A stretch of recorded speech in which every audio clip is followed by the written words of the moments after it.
ধন্যবাদ মাননীয় প্রধান উপদেষ্টার প্রেস সেক্রেটারি শফিক ভাই। আমার সাথে আছেন আমাদের ডাক এবং টেলিযোগাযোগ বিভাগের সম্মানিত সচিব, আছেন বিটিআরসির ভাইস চেয়ারম্যান এবং আইসিটি সচিব, এবং গণমাধ্যমে যারা আছেন তাদের সবাইকে শুভেচ্ছা সহ সালাম জানাই। টেলিকমিউনিকেশন নেটওয়ার্ক এবং লাইসেন্সিং পলিসি 2025 এই আইনটা আজকে উপদেষ্টা পরিষদে পাশ হয়েছে। এই আইনের তিনটা বিষয় আমি উল্লেখ করব। পলিসি এটা নীতিমালা পাশ হয়েছে। এই নীতিমালার তিনটা প্রধানতম বৈশিষ্ট্য আমি আপনাদের সামনে উপস্থাপন করব। প্রথমত হচ্ছে এই আইনের মাধ্যমে মধ্যস্বত্বভোগী যে লাইসেন্সিং ব্যবস্থা বর্তমানে ছিল সেটাকে রহিত করে নতুন একটি লাইসেন্সিং ব্যবস্থা প্রবর্তন করা হয়েছে, যেটা আধুনিক এবং যুগোপযোগী। একই সাথে এই আইনের মাধ্যমে বাংলাদেশের টেলিযোগাযোগ খাতে যারা ব্যবসা করেন তাদেরকে সার্ভিস কোয়ালিটি অফ সার্ভিস অর্থাৎ সেবা মানের নিশ্চয়তা এবং সেবার যে কাভারেজ তার নিশ্চয়তার ভিতরে আনা হয়েছে। আর তৃতীয়ত এই আইনের মাধ্যমে এই নীতিমালার মাধ্যমে প্রতিযোগিতামূলক টেলিযোগাযোগ ব্যবসা সম্প্রসারণ করে ভয়েস কল এবং ডেটা অর্থাৎ ইন্টারনেট এবং ডেটাকে সাধারণ মানুষের গ্রাহক হিসাবে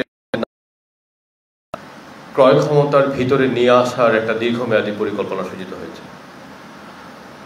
তো প্রথম বিষয়টা যদি আমি ব্যাখ্যা করি, বর্তমানে বাংলাদেশ টেলিকমিউনিকেশন রেগুলেটরি কমিশন বা বিটিআরসি নামে পরিচিত আমাদের যে রেগুলেটরি নিয়ন্ত্রণ সংস্থা আছে, এই সংস্থার 26 ধরনের লাইসেন্স আছে এবং এই 26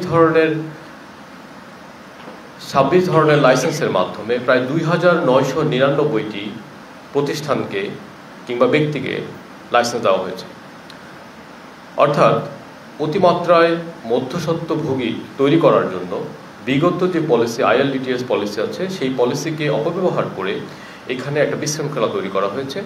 এই বিশৃঙ্খলার মাত্রা এমন পর্যায়ে গিয়েছে যে বিটিআরসির পক্ষে এই লাইসেন্সগুলোকে শৃঙ্খলার মধ্যে আনা, তাদেরকে মনিটরিং করা এবং একই সাথে মানসম্পন্ন সেবাদান কাজটা সম্পূর্ণভাবে ব্যাহত হচ্ছিল। আমরা যেটা করেছি যে ক্ষেত্রে টেলিযোগাযোগ লাইসেন্সিং স্টক যে উল্লম্ব ব্যবস্থা হায়ারার্কিক্যাল লাইসেন্সিং যে পলিসি ছিল সেই পলিসিটাকে মধ্যস্বত্বভোগী স্তরগুলোকে রিমুভ করে 3টা মাত্র স্তরে সীমাবদ্ধ করেছি। এর পাশাপাশি আমরা স্যাটেলাইট সংক্রান্ত যেই টেলিযোগাযোগ সেবা যেটা সম্প্রতি আমাদের দেশে লঞ্চ করেছে সেটার জন্য আরেকটি লাইসেন্স নিয়েছি। মোট 3+1 অর্থাৎ 4টা লাইসেন্সিং স্তর রেখেছি।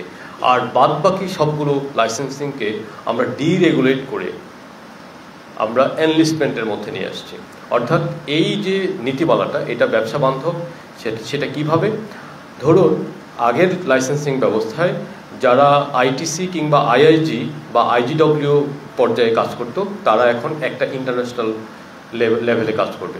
অর্থাৎ সেখানে যারা আইটিসি করতো তারা এখন আইআইজি করতে পারবে, আইআইজি যারা করতো তারা আইটিসি করতে পারবে, যারা IGW করতো তারাও এই সবগুলো সেবা দিতে পারবে। অর্থাৎ আমরা এই ক্যাটাগরিটাকে বড় করে সেখানে প্রতিযোগিতার একটা পরিবেশ তৈরি করেছি। একইভাবে দ্বিতীয় স্তরে আমরা একটা ন্যাশনাল ইনফ্রাস্ট্রাকচার লেয়ার তৈরি করেছি। অর্থাৎ এই স্তরে অবকাঠামোগত যারা বিনিয়োগ করবে, যেমন ধরুন ফাইবার নেটওয়ার্ক, দেশব্যাপী যে ফাইবার নেটওয়ার্কটা আছে, যেমন ধরুন টাওয়ার ব্যবসা সেটা আছে, যেমন ধরুন ডেটা সেন্টার ইত্যাদি আছে। তো এর মধ্যে আমরা 2টা ক্যাটাগরি রেখেছি, একটা হচ্ছে টাওয়ার লাইসেন্স এবং আপনার ফাইবার লাইসেন্স। আগে যেটা ছিল, বর্তমান নীতিমালায় যারা এই মধ্যবর্তী স্তরে লাইসেন্স নেবেন তারা টাওয়ার কোম্পানিগুলো ফাইবার সম্প্রসারণ নেটওয়ার্ক করতে পারবে এবং ফাইবার নেটওয়ার্কগুলো টাওয়ার করতে পারবে। আর উভয়েই ডেটা সেন্টার এবং ক্লাউড বিজনেস করতে পারবে। ডেটা সেন্টার এবং ক্লাউড বিজনেসের জন্য আমাদের কোনো ধরনের লাইসেন্স লাগবে না। আমরা এটা ডিরেগুলেশনের মধ্যে রাখছি যাতে আমাদের ডিজিটাল ইকোনমির ভবিষ্যৎটা উন্মুক্ত হয়। তো তার মানে আমরা দেখতে পাচ্ছি আগামী দিনে ফাইবার অপটিক নেটওয়ার্ক এবং টাওয়ার বিজনেসে নতুন নতুন অপারেটর আসবে এবং এই খাতটাকে প্রতিযোগিতামূলক করবে। একইভাবে পুরনো পলিসিতে কিছু নতুন টেকনোলজিকে আনা যাচ্ছিল না। এই প্রযুক্তিগুলোকে আনলক করার চেষ্টা করা হয়েছে নতুন পলিসিতে। যেমন ধরুন MVNO, আপনারা যারা বিদেশে যান তারা দেখবেন যে কয়েক ডজন সেলুলার মোবাইল সেবাদাতা কোম্পানি থাকে, কিন্তু বাংলাদেশে মাত্র 4টি আছে। যেহেতু এমভিএনও আসেনি, সেজন্য সেলুলার সেবাদাতাদের মধ্যে প্রতিযোগিতা তৈরি হয়নি। আমরা এই প্রতিযোগিতার বিষয়টাকে অ্যাড্রেস করেছি এই নতুন পলিসির মাধ্যমে। একই সাথে private 5G, voice over wifi কিংবা ওয়াইফাই 6, ওয়াইফাই 7-এর মতো প্রযুক্তিগুলো এই লাইসেন্সের হাত ধরে আসতে পারবে। আমরা মনে করি যে নতুন 3টা স্তর, এই স্তরের মধ্যে আগের চেয়ে অনেক বেশি প্রতিযোগিতা হবে এবং এই প্রতিযোগিতার মাধ্যমে আমাদের গ্রাহকরা ভয়েস কল এবং ইন্টারনেট, মোবাইল ইন্টারনেট কিংবা ব্রডব্যান্ড ইন্টারনেটের প্রতিযোগিতার মাধ্যমে কম মূল্যে সেবা পাবে। আমরা এই পলিসিতে দ্বিতীয় যে বিষয়টি অ্যাড্রেস করছি সেটাকে আমরা বলছি সেবা মান, অর্থাৎ কোয়ালিটি অফ সার্ভিস। আমরা কিছুদিন আগে একটা নতুন কোয়ালিটি অফ সার্ভিসের নীতিমালা প্রকাশ করেছি, গাইডলাইন প্রকাশ করেছি। সেখানে অনেকগুলো কি পারফরমেন্স ইন্ডেক্স বা কেপিআই দিয়েছি। এই কেপিআইগুলোকে আমরা কয়েকটা স্তরে ভাগ করেছি। একটা হচ্ছে অ্যাক্সেসিবিলিটি, অর্থাৎ গ্রাহক মোবাইল নেটওয়ার্কে কত সহজে প্রবেশাধিকার পাবেন। একটা হচ্ছে রিটেইনেবিলিটি, আর একটা হচ্ছে ইন্টিগ্রিটি। অর্থাৎ এই বিষয়গুলোর মাধ্যমে আমরা দেখতে পাচ্ছি যে একটা কল সেট আপ করতে যাতে বেশি সময় না লাগে এবং তার কলটা সেট আপ হওয়ার পর সে যদি মুভ করে যে কোনো ট্রান্সপোর্টেশনে, বাসে, ট্রাকে বা যে কোনোভাবে, তাহলে তার কলটা ডিসকানেক্ট হয়ে যাবে না এবং একই সাথে তার যে কানেকশানের কোয়ালিটি ভালো থাকবে। তো সেজন্য আমরা বলেছি যে ব্রডব্যান্ড ইন্টারনেটের জন্য কোয়ালিটিটা হচ্ছে 15 Mbps এবং মোবাইল সেলুলার ইন্টারনেটের জন্য এটা 10 Mbps। আগে মেজার করা হতো না, অর্থাৎ পরীক্ষা করা হতো না, আমরা এখন পরীক্ষা করার ব্যবস্থা রাখছি। এবং একই সাথে আমরা বলছি শহরে এবং গ্রামে, পাহাড়ে এবং সমতলে, উপকূলে কিংবা উত্তরে আমাদেরকে একটা কাছাকাছি কোয়ালিটির সেবা বিন্যাস করতে হবে। এবং এই নতুন পলিসিতে আমরা বলেছি যে বর্তমানে দেশের মাত্র 20% মোবাইল টাওয়ারে ফাইবারাইজেশন পৌঁছেছে। আমরা বলেছি আগামী 3 বছরের মধ্যে এটাকে 80% পৌঁছাতে হবে। এবং একই সাথে আমরা বলেছি সারা দেশে শুধুমাত্র শহরে ভালো ক্যাপাসিটি দিয়ে গ্রামকে বঞ্চিত রাখার যে বৈষম্য, সেই বৈষম্য থেকে সরে এসে আমরা বলেছি সারা দেশে একটা কভারেজ লেয়ার রাখতে হবে এবং একাধিক ক্যাপাসিটি লেয়ার থাকতে হবে। আজকে আমরা মানসম্পন্ন সেবা পাচ্ছি না, তার কারণ আমাদের মোবাইল টাওয়ারগুলোর মধ্যে যে ক্যাপাসিটি আছে সেই ক্যাপাসিটি দিয়ে আসলে অধিক সংখ্যক গ্রাহককে সেবা দান অসম্ভব। আমরা নতুন পলিসিতে এই বিষয়টা অ্যাড্রেস করেছি। আর তৃতীয় বিষয়টা যে প্রতিযোগিতার ক্ষেত্রে আমরা দুটো বিষয় আলোচনা করেছি। আপনারা দেখেছেন যে বাংলাদেশের যে টেলিযোগাযোগ খাতের যেই শুল্ক ব্যবস্থাটা, এই ব্যবস্থাটায় আমরা বেশ উল্লেখযোগ্য পরিমাণ শুল্ক আহরণ করি। এখন যেহেতু কর জিডিপি অনুপাত অত্যন্ত নিম্ন এবং গত বছরে সেটা 0.8% কমেছে, সেজন্য আমরা চেয়েছি যে সরকারকে রেভিনিউ আর্নিংয়ে একটা মেজর শক না দিয়ে আমরা কিভাবে গ্রাহক পর্যায়ে ভয়েস এবং ডেটা, ইন্টারনেট এবং ভয়েস কলের দাম কমাতে পারবো। তখন আমরা যেই পথে হেঁটেছি সেটা হচ্ছে আমরা মধ্যস্বত্বভোগিতা কমিয়ে দেব এবং আমরা প্রতিযোগিতা বাড়াবো। আজকের যে পলিসি, এই পলিসি মতে আপনি যদি খুলনা শহরের একটি মোবাইল অপারেটর থেকে অন্য মোবাইল অপারেটরে একটা কল পাঠান, সেটা ভয়েস কল হোক কিংবা ইন্টারনেট কল হোক, তাহলে আপনাকে সেখানে এমন কিছু মধ্যস্বত্বভোগী ঢুকিয়ে দেওয়া হয়েছে যারা হাজার হাজার কোটি টাকা দিয়ে যে মোবাইল নেটওয়ার্কগুলো করা হয় সেখানে মাত্র 10 বা 20 কোটি টাকা দিয়ে কিছু সার্ভার বসিয়ে তারা সেখানে কল প্রতি 5 পয়সা করে কাউন্ট করে। এই 4 বা 5 পয়সার মধ্যে তার খরচ যেখানে 1% কম, সেখানে সে মাত্র 50% রেভিনিউ সরকারকে দিয়ে প্রায় শত শত কোটি টাকা সরিয়ে নিচ্ছে। তো এই ধরনের মধ্যস্বত্বভোগিতা সরে গেলে আমরা মনে করি একদিকে সরকারের রাজস্ব আয় বাড়বে, অন্যদিকে এই বর্ধিত রাজস্ব আয় থেকে সরকার চাইলে ভয়েস এবং ডেটায় যে ডিউটি স্ট্রাকচার আছে সেটা কমাতে পারবে অথবা সাবসিডি দিতে পারবে। আপনারা জানেন যে আমরা ইতিমধ্যেই বাংলাদেশের যেই অঞ্চলগুলো রিমোট এলাকা, যে আমাদের হাওড় অঞ্চলগুলো, আমাদের উপকূলীয় অঞ্চলগুলো কিন্তু পার্বত্য অঞ্চলগুলো, সেগুলো সোশ্যাল অব্লিগেটরি ফান্ডের টাকায় আমরা সেখানে নেটওয়ার্ক সম্প্রসারণ করছি। আমি মনে করি নতুন যে পলিসি, এই পলিসিতে এই সোশ্যাল অব্লিগেটরি ফান্ড বা সামাজিক দায়বদ্ধতার যে তহবিল আছে, এই তহবিলের কার্যক্ষমতা আরও বাড়বে এবং একই সাথে আমরা আরও বেশি সাবসিডি দিয়ে কিংবা শুল্ক কমিয়ে আমরা কম খরচে ভয়েস এবং ডেটার মানসম্পন্ন যে অবকাঠামো সেটা নিশ্চিত করতে পারবো। আমরা নতুন পলিসিতে লাইসেন্স মালিকানার কথা বলেছি, বিদেশি মালিকানা কিছুটা কমিয়ে এনেছি। এখন আপনারা জানেন যে মোবাইল নেটওয়ার্কের ক্ষেত্রে শতভাগ মালিকানা সম্ভব, আমরা সেখানে এটাকে 85%তে সীমাবদ্ধ করেছি এবং আমরা বলেছি যে আগামী 3 বছরের গ্রেস পিরিয়ড দিয়েছি। আগামী 3 বছরের মধ্যে মোবাইল কোম্পানিগুলো যাদের অন্তত 15% শেয়ার বাজারে উন্মুক্ত করে, তবে তাদের উপর যদি চাপ না হয় সেজন্য আমরা বলেছি যে এই বিষয়টা আমাদের দেশের যে ইকোনমিক সক্ষমতা আছে, আমাদের শেয়ার বাজারে যে সক্ষমতা বা অন্যান্য ইকুইটি মার্কেটের যে শেয়ার সক্ষমতা আছে, সেই সক্ষমতার স্টাডির ভিত্তিতে নির্ধারণ হবে। আমরা এই পলিসিতে কারো লাইসেন্স কেড়ে নেব না, বরং প্রত্যেকটি লাইসেন্সই তার যে মেয়াদ দেওয়া হয়েছে সেই মেয়াদ পর্যন্ত অপারেট করতে পারবে। আমরা বলেছি যে এই লাইসেন্সের 3টা স্তর থাকবে।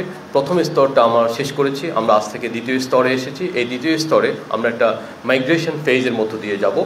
এখানে নতুন লাইসেন্স যারা বিনিয়োগ করে আসতে চান তারা এখানে নতুন লাইসেন্স নেবেন, আর যারা পুরনো আছেন তারা চাইলে যে কোনো সময় বিটিআরসিতে আবেদন করে নতুন লাইসেন্সিংয়ের মাধ্যমে এই নতুন স্তরে রূপান্তর হতে পারবেন। এবং তৃতীয় স্টেজটা আমরা বলছি যে 2027 সালের মাঝামাঝিতে আমরা ফাইনাল স্টেজটা শুরু করতে চাই। এর মধ্যে আমরা বিদ্যমান যারা লাইসেন্স প্রাপ্ত আছেন তাদেরকে মাইগ্রেট করে নতুন লাইসেন্সিং পলিসিতে নিয়ে যেতে চাই। সর্বশেষ আমরা এই সার্বিক পলিসির মাধ্যমে আপনারা জানেন অতীতে টেলিযোগাযোগ খাতে বেশ কিছু মনোপলি তৈরি হয়েছিল। একটা গ্রুপ সবগুলো লেয়ারের সব লাইসেন্সে অপারেট করছিল। নতুন লাইসেন্সের পলিসির মাধ্যমে এই দৌরাত্ম্য, এই যে মনোপলি এবং এই যে মাফিয়া তন্ত্র, এটা সমাধান হবে বলে আমি আশা প্রকাশ করি। কারণ হচ্ছে আমরা 3টা স্তরের মধ্যে একটা সীমাবদ্ধতা টেনেছি যে এক স্তর অন্য স্তরে অপারেট করতে পারবে না এবং সর্বোচ্চ একটি মাত্র স্তরে অপারেট করতে হবে। আর যদি অন্য স্তরে অপারেট করতে হয় তাহলে ওই কোম্পানিকে সম্পূর্ণভাবে নতুন এফডিআই নিয়ে এসে বিনিয়োগ করতে পারবে। আপনাদের সবাইকে আমাকে শোনার জন্য ধন্যবাদ। আপনাদের কোনো প্রশ্ন থাকলে নিশ্চয়ই আমরা সেটার উত্তর দেব।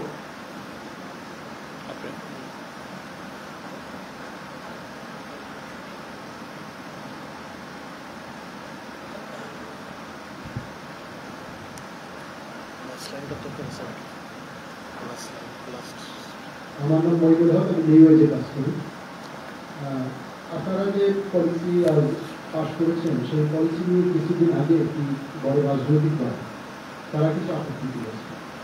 যে আপত্তি কয়েকটা বিষয় আমি আপনাদের দৃষ্টি আকর্ষণ করতে চাই, সেগুলো কীভাবে আপনারা ফেস করছেন। ডিরেগুলেশন ফ্রেমওয়ার্কের কথা আপনি বলেছেন। এই পলিটিক্যাল পার্টিটির আপত্তি ছিল যে ডিরেগুলেশন ফ্রেমওয়ার্কের কথা যেটা পলিসিতে বলা হয়েছে সেটা যদি ইমপ্লিমেন্ট করা হয় without a clear safeguard for the SME, তাহলে এই এসএমই অনেক ক্ষতিগ্রস্ত হবে, এসএমই যে সমস্ত প্রতিষ্ঠানগুলো আছে। আচ্ছা, তারা আরেকটা বলেছিল যে ফরেন ওনারশিপের কথা আপনি বলেছেন যে এখানে সংকুচিত করা হয়েছে। এটাকে তারা বলেছিল যে ফরেন ওনারশিপের ক্ষেত্রে যে নীতিমালায় যেটা বলা হয়েছে সেটাকে তারা এক ধরনের এমবিগিউটি করেছিল এবং বলেছিল এটা আমাদের ফরেন ইনভেস্টমেন্টকে দিতে হবে। এটা আপনারা কি বলেন? জি, ধন্যবাদ। প্রথমে যেটা বলেছেন, আসলে এসএমইর জন্য ডিরেগুলেশন মানে যৌক্তিক বিষয়, অর্থাৎ আমরা যত বেশি ডিরেগুলেশন করব এসএমইর জন্য তত বেশি সহায়ক হবে। আমরা এখানে যেটা করেছি যে এসএমই বান্ধব পলিসি করার জন্য আমরা বলেছি যে উপজেলা পর্যায়ে এবং জেলা পর্যায়ে যারা আইএসপি লেভেলে বিজনেস করতে চান আমরা তাদেরকে একটা লাইট রেগুলেশনে এনেছি, অর্থাৎ লাইট একটা লাইসেন্স। তাদেরকে ন্যাশনাল পর্যায়ে যেই ফি এবং যেই শর্ত, এই শর্ত তাদের ক্ষেত্রে প্রয়োগ হবে না। অর্থাৎ এই নতুন পলিসি আগের চেয়ে অনেক বেশি এসএমই বান্ধব। আমরা আসলে এটাও চাইনি, আমরা চেয়েছিলাম যে সম্পূর্ণভাবে ডিরেগুলেট করে দিতে, যাতে করে আমাদের আঞ্চলিক যে উদ্যোক্তারা আছে তারা শুধুমাত্র একটা রেজিস্ট্রেশন করেই এই আইএসপি লাইসেন্সটা করতে পারবে। যেমন ধরুন লালমনিরহাটে বা কুড়িগ্রামের একটা খামারে 20,000 গরু আছে, উনি আইওটি দিয়ে ওনার গরুগুলোকে ট্র্যাক করতে চায়। আমরা চেয়েছিলাম তাকে আমরা একটা আইএসপি লাইসেন্স দিয়ে দিব, সে মানে ডিরেগুলেটেড লাইসেন্স দিয়ে দেবে শুধুমাত্র রেজিস্ট্রেশনের সাপেক্ষে। কিন্তু ওনাদের পক্ষ থেকে একটা আপত্তি এসেছিল, আপত্তির কারণে আমরা এটা পুরোপুরি ডিরেগুলেট করতে পারিনি। সেটা হচ্ছে ওনারা বলছেন ওনাদেরকে যদি বিটিআরসি থেকে কোনো ধরনের লাইসেন্স না দেওয়া হয় তাহলে ওনারা ব্যাংক ঋণ সহ বিভিন্ন ফাইন্যান্সিয়াল অ্যাক্সেস পেতে তাদের অসুবিধার সম্মুখীন হবে। তো সেই জন্য পরবর্তীতে আমরা আবার তাদেরকে লাইসেন্সের মধ্য দিয়ে নিয়ে এসেছি। আশা করি উত্তরটা পেয়েছেন। আর দ্বিতীয় যে বিষয়টা, বিদেশিদের যে বিনিয়োগের কথা বলেছেন সেটা কোনো ধরনের অ্যাম্বিগুইটি তৈরি হবে না।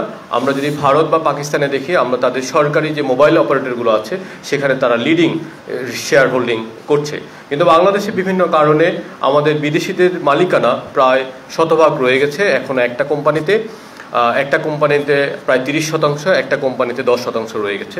সুতরাং আমরা মনে করি যদি 15% বিদেশি মালিকানার শর্ত দেওয়া হয় তাহলে সেটা আসলে তাদের বর্তমান পজিশনের কাছাকাছি, আমরা জাস্ট তাদেরকে এনকারেজ করছি। তবে লাইসেন্স আমরা বলেছি যদি কোনো দেশের সাথে WTO কিংবা গ্যাস চুক্তির অনুকূলে কোনো দ্বিপাক্ষিক চুক্তি থেকে থাকে তাহলে আমরা সেই চুক্তিকে রেসপেক্ট করব, এবং একই সাথে আমরা শেয়ার হোল্ডিংটাকে গ্রেস পিরিয়ড দিয়ে আমরা বলেছি সেটা আমরা স্থানীয় ইকোনমির উপযোগিতার ভিত্তিতে আমরা এটা নির্ধারণ করব। ধন্যবাদ।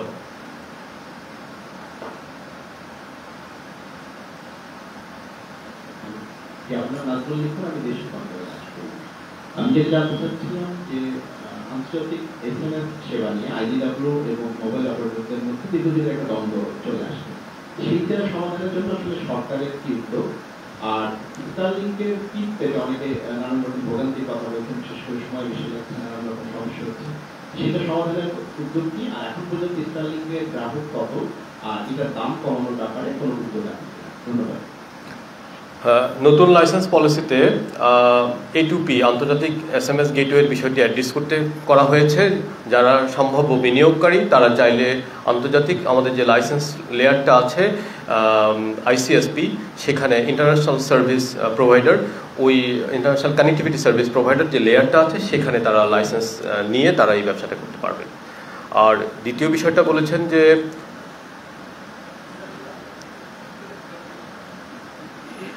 স্টারলিংকের বিষয়ে HS কোড সংক্রান্ত একটা জটিলতা ছিল, সেটা আমরা সমাধান করেছি। আমি আশা করি আপনি যে বিষয়টা বলেছেন সেটা অলরেডি সমাধান হয়ে গেছে। আর কতগুলো বিক্রি হয়েছে এটা আসলে আমরা জানি না, স্টারলিং জানে, এটা একটা ব্যবসায়িক উত্তর, তাদের কাছে জিজ্ঞেস করতে হবে। আর দাম কমানোর ব্যাপারে আমরা আসলে যেহেতু এটা বেসরকারি খাত সেজন্য আমরা তাদেরকে একটা প্রাইস প্ল্যান তাদেরকে দিয়েছি যেটা অর্থ মন্ত্রণালয় অনুমোদন করেছে। আর এর বাইরে আমরা তাদের সাথে বাণিজ্যিকভাবে কোনো ধরনের প্রাইস নেগোসিয়েশন করছি না। তবে আমরা যেটা করছি আমাদের দেশের দুর্গম অঞ্চলে শিক্ষা প্রতিষ্ঠানে কিভাবে স্টারলিংকের স্যাটেলাইট ইন্টারনেট সেবা পৌঁছে দেওয়া যায়, যেমন পার্বত্য চট্টগ্রাম নিয়ে আমরা আলাদাভাবে আলোচনা করছি। ধন্যবাদ। আমি কাজ করি এখন টেলিভিশনে। আমি একটা বিষয়ে জানতে চাচ্ছি, সেটা হচ্ছে যে আমরা আজকে বিভিন্ন গণমাধ্যমে দেখেছি যে আগামী সরকারের মন্ত্রীদের জন্য 800 টাকারও বেশি গাড়ি কেনা হচ্ছে, যার মূল্য 100 কোটি টাকারও বেশি। আমার প্রশ্ন এটা কমেন্ট কোশ্চেনগুলো হোক, তারপরে এই কোশ্চেনগুলো দেখব।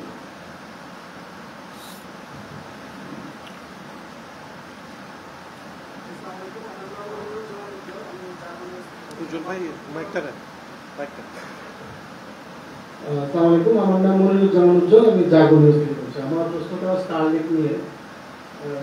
গতবার যখন আপনি স্টারলিংক নিয়ে কথা বলছিলেন তখন বলেছিলেন যে মূলত ব্যবসায়িক বাণিজ্য প্রতিষ্ঠান, এনজিও, ফ্রিল্যান্সার, উদ্যোক্তাদের জন্য এটা উপযুক্ত হবে। আসলে আমার প্রশ্ন হচ্ছে যে এই পর্যন্ত আপনি যে আশাটা করেছিলেন তৃণমূল পর্যায় পর্যন্ত সেটা পৌঁছে যাবে, বা তারা ব্যবসায়ী উদ্যোক্তারা নতুন করে একটা সম্ভাবনা আমাদের জায়গা দেখতে পাবে, কতটুকু সুযোগ সৃষ্টি হয়েছে? আপনি বলছেন যে স্টারলিংকের নিজস্ব ব্যাপার আপনারা কত হয়েছে সেটা জানছেন না। আসলে এটা কি এরকম ভাবেই থাকবে না? কখনো আমরা জানতে পারবো যে আসলে প্রকৃত পরিস্থিতিটা কি? আপনারা গণমাধ্যম কর্মীরা নিশ্চয়ই জানতে পারবেন যে প্রকৃত পরিস্থিতি কি। তবে আমরা একটা লোকেশন ডিস্ট্রিবিউশন পাই জেলাভিত্তিক, ঠিক আছে? সেখানে দেখা যাচ্ছে যে বাংলাদেশের সব জেলা থেকেই স্টারলিংকের জন্য আবেদন আসছে। সুতরাং এটা পুরো দেশেই এটা সমভাবে আবেদন করছে। ডেফিনেটলি মেট্রোপলিটন এলাকায় কিছুটা বেশি। আমরা পার্বত্য চট্টগ্রাম সহ সিলেট, রাজশাহী, খুলনা সব বিভাগেই আমরা দেখেছি যে মানুষ এটা কিনছে। আর উদ্যোক্তা বিষয়ক যে বিষয়টা সেটা অবশ্যই সত্য কথা বলেছেন যে স্টারলিংক একই সাথে আমাদের যে বৃহৎ ব্যবসায়ী, ক্ষুদ্র ব্যবসায়ী এবং একই সাথে SME যারা আছে, যারা কোলোকেশন ফ্যাসিলিটি নিয়ে 8-10 বন্ধুবান্ধব বা ছোটো ছোটো উদ্যোক্তা এক জায়গায় কাজ করে, তারা এই ধরনের একটা ডিশ নিয়ে তারা নিজেদের মধ্যে ইন্টারনেটটা শেয়ার করতে পারে। এবং এই ধরনের ঘটনা অলরেডি আমরা গণমাধ্যমেও দেখেছি যে এই ধরনের যে উদ্যোক্তা বান্ধব যে এই ডিপ্লয়মেন্ট এটা হয়েছে। আমি রাজু হোসেন বার্তা 24 কাজ করি। আপনারা উদ্যোক্তা এবং বিনিয়োগকারীদের বিষয়ে বেশ কনসার্ন। বাংলাদেশে কয়েক কোটি মোবাইল ব্যবহারকারীর যে দাবি ছিল মিনিট এবং ডাটার যে মেয়াদ বিলম্বিত যে দাবি, সেই বিষয়ে আসলে সরকার কি ভাবছে? একই সঙ্গে টেলিটকের উন্নয়নে সরকারকে আদৌ কোনো কাজ করছে কিনা? Thank you. জি থ্যাংক ইউ। আসলে প্রাইস প্ল্যানটা টেলিকম পলিসির অন্তর্ভুক্ত না। Price plan BTRC regularly revisit করে। আমরা যতটা জানি বিটিআরসি এই মুহূর্তে নতুন প্রাইস প্ল্যান নিয়ে কাজ করছে এবং সেটা দ্রুতই চলে আসবে। আর টেলিটকের বিষয়ে নিশ্চয়ই আমাদের সুনির্দিষ্ট প্ল্যান আছে, আমরা টেলিটকের নেটওয়ার্ক সম্প্রসারণে যাচ্ছি। ধন্যবাদ। আসসালামু আলাইকুম, আমার নাম মোস্তফা মল্লিক, আমি চ্যানেলে আছি। আসলে এটা এমন একটা সূক্ষ্ম বিষয় যে অনেক বিশেষজ্ঞদেরই বুঝতে আসলে সমস্যা হয়, সেক্ষেত্রে সাধারণ মানুষদের তো আরো প্রবলেম। তো ধন্যবাদ, এরকম একটা নীতিমালা এসছে। আমার প্রশ্নটা খুবই সহজ, সেটা হচ্ছে যে বারবার আমরা মনোপুরির কথা বলছি, সাধারণ মানুষজন আসলে এই মনোপুরিটা বোঝে না। আগের নীতিমালায় কিভাবে মনোপুরিটা করতে এবং এখন এটা থেকে আমরা কিভাবে রক্ষা পাবো, এটা যদি একটু সিনোপসিস মানে খুব সংক্ষিপ্ত আকারে বলতে। জি ধন্যবাদ, খুব সুন্দর প্রশ্ন করেছেন। এখানে আগে একটা ভয়েস কল করার জন্য অন্তত 6টা থেকে 7টা, কোথাও কোথাও 7টা স্তর ভেদ করে যেতে হতো। তো এখন আমরা বলছি যে নতুন কাঠামোতে আমার 3টা স্তর আছে, তো সুতরাং সেখান থেকে 2টা স্তর চলে যাবে। ওই 2টা স্তর যেই রেভিনিউটা কালেক্ট করতো, যেই টোলটা কালেক্ট করতো, সেই টোলটা এখন থাকবে না। সুতরাং আমরা মনে করছি এই টোলটা হয় আমরা সরকারকে দিতে পারবো, অথবা সরকার চাইলে এটা ডিসকাউন্ট হিসাবে দিতে পারবে গ্রাহকদেরকে। সেভাবে আমরা গ্রাহক সেবার মানে দামটা কমিয়ে আনতে পারবো। আরেকটা হচ্ছে, যেহেতু আগে 6টা স্তর থাকতো বা 7টা স্তর থাকতো ভয়েস এবং ডেটা উভয় কলে, তাহলে ওখানকার যে ব্যবসায়ীরা এখন অনেক বড় একটা পরিসরে ব্যবসা করতে পারবে। যেমন ফাইবার টাওয়ার করতে পারবে, টাওয়ার কোম্পানি ফাইবার করতে পারবে। এখানে ব্যবসায়ীদের টোটাল অপারেটরের সংখ্যা বেড়ে যাবে 2টা ক্ষেত্রেই। তাহলে সেখানে একটা প্রতিযোগিতা তৈরি হবে, প্রতিযোগিতার কারণে আমাদের দামটা কমে আসবে। আর রেগুলেশন একটু কঠিন ছিল বিটিআরসির জন্য, কারণ আপনি যদি 7টা লেয়ারে করেন এনলিস্টমেন্ট এবং অন্যান্য লাইট লাইসেন্স সহ, যদি 26টা লেয়ারে, তখন আপনার সক্ষমতা, যন্ত্রপাতি, ল্যাব সব কিছুর উপর একটা চাপ পড়ে। তো সেই চাপটা থেকে বিটিআরসি সরে আসতে পারবে আর কি। এখন আমরা এই পলিসিতে আমরা বলছি যে বিটিআরসির জন্য আমরা নতুন ধরনের কারিগরি সক্ষমতা কিভাবে তৈরি করা যায়, মানে নেটওয়ার্ক মনিটরিং ফ্যাসিলিটি কিভাবে তৈরি করা যায়, বা বেঞ্চমার্কের জন্য দরকারি যন্ত্রপাতি কিভাবে করা যায়, সেগুলো আমরা কিনবো। তো তাহলে যেটা হবে, এই পলিসি প্লাস আমাদের যে সেবা মান সংক্রান্ত যে আমরা নীতিমালাটা করেছি, সেটা যোগসাজশে আমি মনে করি যে নতুন নীতিমালার মাধ্যমে গ্রাহকটা কম দামে ভালো মানের সেবা পাবে। ধন্যবাদ।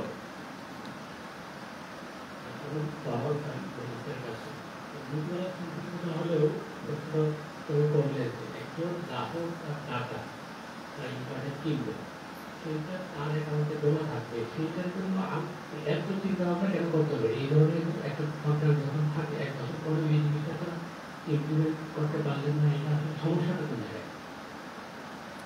একটা প্রশ্ন, 2টা প্রশ্ন একসঙ্গে করি। নগদের জন্য সরকার বিনিয়োগকারী করছে, ডাক বিভাগ নগদের যেহেতু স্টেকহোল্ডার, এটা আপনারা কিভাবে সমন্বয় করবেন বা সিস্টেমে যাবে? নগদের বিষয়টা একেবারে এলিমেন্টারি, বিডা বিনিয়োগকারী খুঁজছে, তো এটা ইমেচিওর। এটা ম্যাচিওর হলে আমি আশা করি আমাদের যে বিডার প্রতিনিধি আছেন এবং আমাদের বিডা চেয়ারম্যান এটা ব্যাখ্যা করবেন। তো সুতরাং সেই বিষয়ে আমাদের আলাপ না করাই ভালো। আর মেয়াদের বিষয়টা হচ্ছে, আসলে এটা একটা প্রতিযোগিতামূলক বিষয়। আমরা মার্কেটকে পুরোপুরি ডিকটেট করতে পারি না, এটা একটা মুক্তবাজার অর্থনীতি। বিটিআরসি থেকে একটা গাইডলাইন দিয়ে দেওয়া হয়, প্রাইস প্ল্যান দিয়ে দেওয়া হয়। ওই প্রাইস প্ল্যানের অনুসারে অপারেটররা নিজেদের মতো করে প্রাইস প্ল্যান ঠিক করে। তো আমরা একটা নতুন প্রাইস প্ল্যান নিয়ে আসছি, সেখানে নিশ্চয়ই এই বিষয়গুলো কোনটা কিভাবে অ্যাড্রেস বিষয় নিয়ে। তারপরেও দিন শেষে ডেটা বিক্রি, ডেটার মেয়াদ বিক্রি, এটা একটা প্রতিযোগিতামূলক বাজার। এখানে সরকারের নিয়ন্ত্রণ কিংবা সরকারের ইন্টারভেনশন মার্কেট কিভাবে নেবে, সেটার একাডেমিক স্টাডি হওয়া চাই। ধন্যবাদ।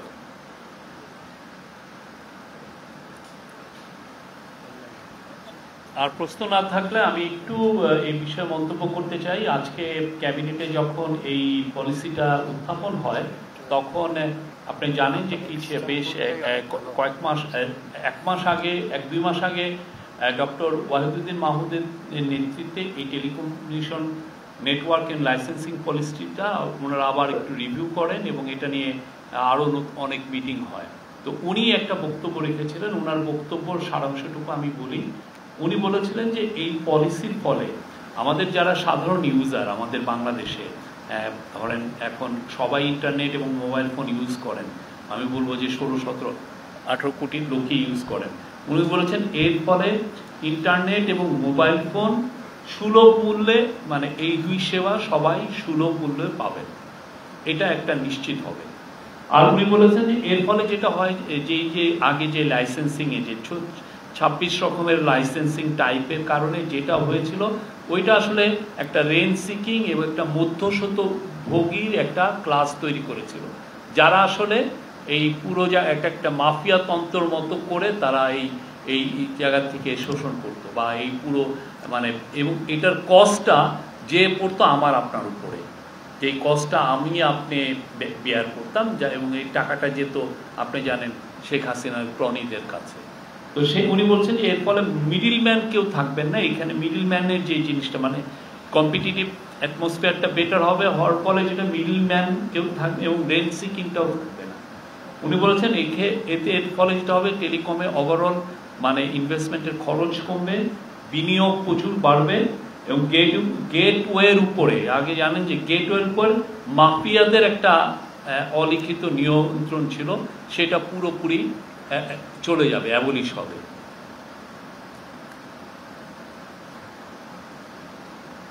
আর উনি বলেছেন যে এর ফলে যে ফাইবার নেটওয়ার্ক যেটা, এটা খুবই ক্রুশিয়াল, একটা ভালো আপনি মোবাইল ফোনের সার্ভিস পাওয়ার জন্য ডেটা বা ভয়েস উনি যেটা বললেন, এইটার জন্য উপজেলা পর্যন্ত বাংলাদেশের ফাইবার নেটওয়ার্কটা বিস্তৃত হবে এবং খুবই সবাই ভালো রিলায়েবল সার্ভিস পাবেন। এই ছিল ওনার। আর উনি বলেছেন যে এটা নিয়ে উনি বড় বড় যারা বাংলাদেশের কোম্পানিগুলো আছেন সবার সাথে কনসাল্ট করেছেন, সবাই এটাকে অ্যাপ্রিসিয়েট করেছেন এবং ওনারা এক বাক্যে বলেছেন এটা খুবই ফরওয়ার্ড লুকিং টেলিকম পলিসি হয়েছে। Thank you. আমি একটা বিষয় শেয়ার করতে চাই, সেটা হচ্ছে যে এই পলিসিটা উপদেষ্টা পরিষদে 2 মাস আগে উঠেছিল।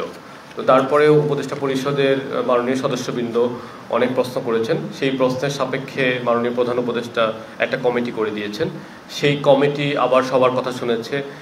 বিভিন্ন অপারেটররা যারা এনটিটিএন পর্যায়ে আছেন, আইআইজি কিংবা আইসিএক্স থেকে শুরু করে মোবাইল অপারেটর যারা আছেন, তারা ওয়াহিদুদ্দিন মাহমুদ স্যারকে ফর্মালি চিঠি দিয়েছেন। জিএসএমএ থেকে ফর্মালি স্যারের কাছে চিঠি দিয়েছে। আমরা স্যার তাদের সাথে বসেছেন, কমিটির মিটিংও হয়েছে। সেই সাপেক্ষে সেখানে যে রেজলিউশনগুলো আছে সেই রেজলিউশনগুলো আমরা উপস্থাপন করেছি। আমরা একটা ফাইন্যান্সিয়াল অ্যানালাইসিস ও প্রতিবেদন দাখিল করেছি ক্যাবিনেটে এবং একই সাথে আমরা এই সব কনসালটেশনের পরে আমরা আগের যে পলিসি যেটা আমরা উঠিয়েছিলাম, যেটা ড্রাফট উঠিয়েছিলাম, সেটার উপরে আমরা 10 ধরনের পরিবর্তন এনেছি। এই পরিবর্তনগুলো আমরা উপদেষ্টা পরিষদে উঠিয়েছি। তো সেখানে প্রধানতম বিষয়টা হচ্ছে বিদেশি মালিকানার শেয়ারিংয়ের ক্ষেত্রে বাজার ব্যবস্থাপনার উপর একটা স্টাডির বিষয় আসছে, সেখানে গ্রেস পিরিয়ড ছিল 2 বছরের, সেটাকে 3 বছর করা হয়েছে। ফাইবারাইজেশনের টার্গেটটাকে 2 বছর থেকে 3 বছরে নেওয়া হয়েছে 80%, এবং এই যে কন্টিনিউয়াস লেয়ারের যে বিষয়টা আছে, কাভারেজ লেয়ার এবং ক্যাপাসিটি লেয়ার, সেটাও 2 বছর থেকে 3 বছরে করা হয়েছে। এবং একই সাথে এখানে এসএমইদের জন্য একটা নতুন সেকশন করা হয়েছে যাতে আইনটা এসএমই বান্ধব হয়। এখানে যাদের লাইসেন্সগুলো ডিসকন্টিনিউ হবে তার জন্য একটা ধারা যোগ হয়েছে, যেখানে বলা হয়েছে যে তারা চাইলে নতুন বিনিয়োগের মাধ্যমে নতুন লাইসেন্স স্তরে লাইসেন্স কিনে তারা ব্যবসা করতে পারবেন। ধন্যবাদ। টেলিকম নিয়ে কোশ্চেন? আচ্ছা, বিগত বেশ কয়েক বছর ধরে আমাদের দেশে ফ্রিল্যান্সিং শিক্ষার জন্য বিভিন্ন প্রতিষ্ঠান গড়ে উঠেছে, কিন্তু আমরা দেখেছি যে ওই সকল শিক্ষা প্রতিষ্ঠানগুলোতে মানসম্মত শিক্ষা দেওয়া হচ্ছে না। গোটা অঙ্কের একটা টিউশন ফি নেওয়ার পরেও যে সকল স্টুডেন্টরা বের হচ্ছে তারা আসলে ফাইবার মার্কেট প্লেস কিংবা freelancer.com এগুলোতে গিয়ে অ্যাকাউন্ট করতে পারছে, কিন্তু আসলে তারা ইফেক্টিভলি কাজ করতে পারতেছে না।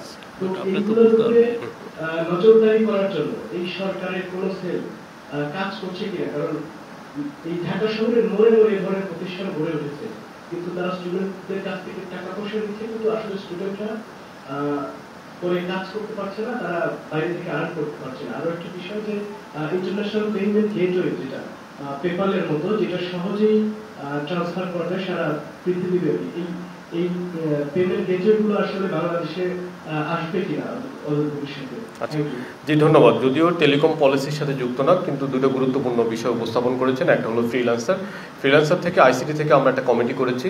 এই কমিটি পত্রপত্রিকার যে রিপোর্টগুলো এসেছে যে একটা সিন্ডিকেটের মাধ্যমে একটা সার্টিফিকেশন দেয়, সেই সার্টিফিকেশন না হলে ব্যাংকে ফ্রিল্যান্সাররা অ্যাকাউন্ট খুলতে পারে না। তো সেই বিষয়টা আমরা বন্ধ করে দিয়েছি ইতিমধ্যেই। বন্ধ করে আমরা একটা ডিজিটাল রেজিস্ট্রেশন, অনলাইন রেজিস্ট্রেশন করছি, যেই রেজিস্ট্রেশনের সাপেক্ষে ব্যাংকগুলো আমাদের ফ্রিল্যান্সারদেরকে আপনার ব্যাংক অ্যাকাউন্ট খোলার পারমিশন দিবে। তো এই বিষয়টা আমরা দ্রুতই আপনাদেরকে সুখবর দিতে পারবো বলে আমি বিশ্বাস করি। ইতিমধ্যে আগের যে কোম্পানিটার বিরুদ্ধে অনেক অভিযোগ ছিল, তারা যে অতিরিক্ত টাকা নিত বা ঘুরাতো, সেই কোম্পানিটার সাথে আমরা চুক্তি বাতিল করেছি। ইতিমধ্যে আমরা একটা কনসালটেশন করেছি, আর হচ্ছে বাক্যর সাথে, বাক্য কিছু বাংলাদেশ কল সেন্টার অ্যাসোসিয়েশন, বাক্য কিছু ফ্রিল্যান্সার লিডারদেরকে নিয়ে আসছিল। তো আমরা আরেকটা কনসালটেশন করতে চাই, যেখানে নেতৃত্ব দিবে আমাদের শহীদ মুগ্ধের ভাই স্নিগ্ধ, উনি একজন বাংলাদেশের শীর্ষস্থানীয় একজন ফ্রিল্যান্সার। ওনাকে নিয়ে আমরা আরেকটা কনসালটেশনে যাব। তারপরে আমরা এই বিষয়টা কিভাবে সামনে এগিয়ে নিতে হবে সেটার উপর আমরা সিদ্ধান্ত নিব। এটার উপরে আমরা একটা পলিসি প্রণয়ন করব। আর দ্বিতীয় যে বিষয়টা সেটা আমরা যেটা ভাবছি যে দেশের এডটেক অনেকগুলো কোম্পানি আছে এবং ফ্রিল্যান্সার আছে। আমরা বিটিআরসির মাধ্যমে এরকম একটা ন্যারেটিভ উঠানোর চেষ্টা করছি, যাতে এই দুইটা সেক্টরে ব্রডব্যান্ড এবং মোবাইল ইন্টারনেট সেবা প্রদানকারীরা কিছুটা ডিসকাউন্টেড রেট অফার করেন। এটা নিয়ে আমরা ভাবছি, যাতে আমাদের মোবাইল ইন্টারনেটটা স্কুল এবং লার্নিং ফ্রেন্ডলি বা ফ্রিল্যান্সার ফ্রেন্ডলি হন। তো এটা আমরা ভাবছি, এটা নিয়ে আমরা কাজ করবো ইনশাল্লাহ। আর তৃতীয় বিষয়টা কি বলেছেন যে পেইপাল, ফ্রিল্যান্সারদের অন্যতম গুরুত্বপূর্ণ দাবি হচ্ছে পেইপাল আর স্ট্রাইপ। আমরা পেইপালের সাথে যোগাযোগ করেছি, তাদেরকে একাধিক মেইল করেছি, তাদের কাছ থেকেও কিছু উত্তর পেয়েছি। আর পার্সোনালি আমি স্ট্রাইপের ভাইস প্রেসিডেন্টের সাথে মিট করেছি, তারা আমাদেরকে উত্তর দিয়েছেন। সেই উত্তরটা আমরা রিকনসিডার করার জন্য তাদেরকে আবেদন করেছি। তো এই আলোচনা পর্যায়ে আছে। আপনারা বুঝতেই পারছেন যে আমরা আশা করি, যেহেতু স্টারলিংক বাংলাদেশে এসেছে, সেটার হাত ধরে গ্লোবাল এবং ভবিষ্যতে আমরা পেইপাল এবং স্ট্রাইপের মতো যারা ফ্রিল্যান্সার বান্ধব পেমেন্ট ইনফ্রাস্ট্রাকচার এবং গেটওয়ে, তাদেরকে নিয়ে আসতে পারবো। আপাতত আমরা খুব বেশি সুসংবাদ দিতে পারছি না, কিন্তু আমরা কাজ করে যাচ্ছি। ধন্যবাদ।